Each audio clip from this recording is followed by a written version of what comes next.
always driven hard bargains that left resentment, Elena found a middle path, fair dealings that built lasting relationships. "You're leaving profit on the table," Lady Margaret observed as Elena finalized a contract with a wool merchant. "I'm investing in reputation," Elena countered. "A merchant who feels fairly treated returns season after season. One who feels cheated spreads word that turns others away. You taught me to think beyond the immediate. I'm simply extending that principle." A slow smile crossed Lady Margaret's face. "Your father would have said the same thing. I see now why he loved your mother. She must have balanced his ambition with grace." The comment surprised Elena. Lady Margaret rarely spoke of her father's first wife. "Tell me about them," Elena asked, "about who they were together."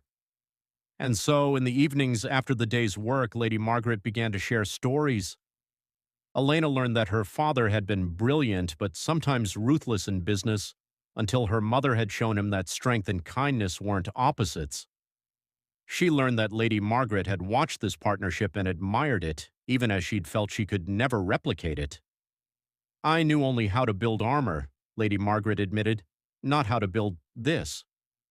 She gestured around the transformed household, where the staff Elena had rehired worked with loyalty rather than fear, where her stepsisters actually smiled as they learned, where prosperity grew from collaboration rather than domination. When a devastating drought struck the region, Elena's leadership truly emerged. She organized the landowners into a collective pooling resources to dig deeper wells and implement water-sharing agreements. Lady Margaret had taught her the administrative skills. Elena added the collaborative spirit. "In my day, we would have hoarded what we had and let others fail," Lady Margaret observed as Elena returned from yet another negotiation meeting. "In your day, you had to fight alone," Elena replied. "You taught me to be strong enough that I don't have to be cruel, strong enough that I can lift others without falling myself."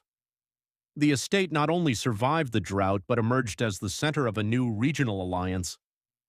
Other landowners, remembering Elena's fairness during crisis, brought their disputes to her for mediation. Young women from neighboring estates asked to apprentice with her, wanting to learn her methods.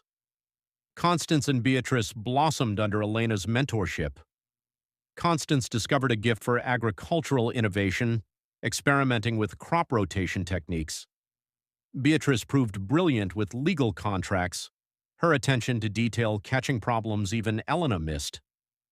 "I never saw this in them," Lady Margaret confessed one evening. "I thought them frivolous." Perhaps